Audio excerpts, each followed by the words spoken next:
Folk songs తప్ప ఉమ్. మిగతావి చేయడం చేత కాదు అనే కామెంట్కి మీ రిప్లై.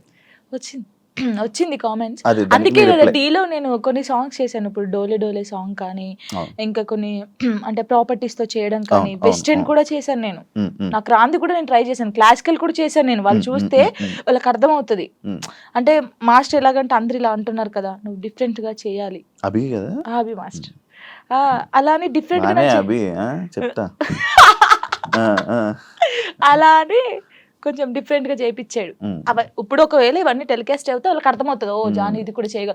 కానీ చాలా మంది నన్ను జాను చాలా బాగా చేసావురా, వేరియేషన్స్ కరెక్ట్. ఇప్పుడు డోలే డోలే సాంగ్ కి ఎక్స్ప్రెషన్స్ ఉన్నాయి. డోలే డోలే సాంగ్ ఎలా వేయాలి, చిన్నపిల్లలాగా డోలే డోలే అని ఉమ్. ఆ సాంగ్ ఎలా ఉందో అలాగే ఇవ్వాలి అవును కదా. అవును అవును. అలా ఇచ్చినా తప్పే వీళ్ళకి. నాకు యాక్చువల్లీ డోలి డోలికి కూడా ఇంత సాంగ్ చేయొచ్చు అని అనిపించింది, ఎందుకంటే మూవీలో అంత ఉండదు. అంత ఉండదు. ఆ. అందుకే మాస్టర్ ఇప్పుడు ఉమ్, గణేష్ మాస్టర్ గానీ, శేఖర్ మాస్టర్, హన్సిక గారు గానీ ఉమ్, వాళ్ళ ఉమ్. వేరియేషన్స్ చూసారు కాబట్టి అన్ని మంచి కామెంట్స్ ఇచ్చారు. అవును అవును అవును వాళ్ళైతే వాళ్ళు అంత పెద్ద మాస్టర్స్ అయితే, ఇప్పుడు నేను ఎవరో అసలు వాళ్ళకి తెలియని కూడా తెలియదు శివ గారు. అవును నేను నార్మల్గా ఒక ఫోక్ సాంగ్ నుంచి నాకు ఎందుకు సపోర్ట్ చేస్తారు? అవును. మరి బాగా చేస్తేనే బాగుందని చెప్తారు, ఉమ్, ఉమ్. బాగాలేకపోతే బాగాలే అని చెప్తారు కదా. అవును అవును. మరి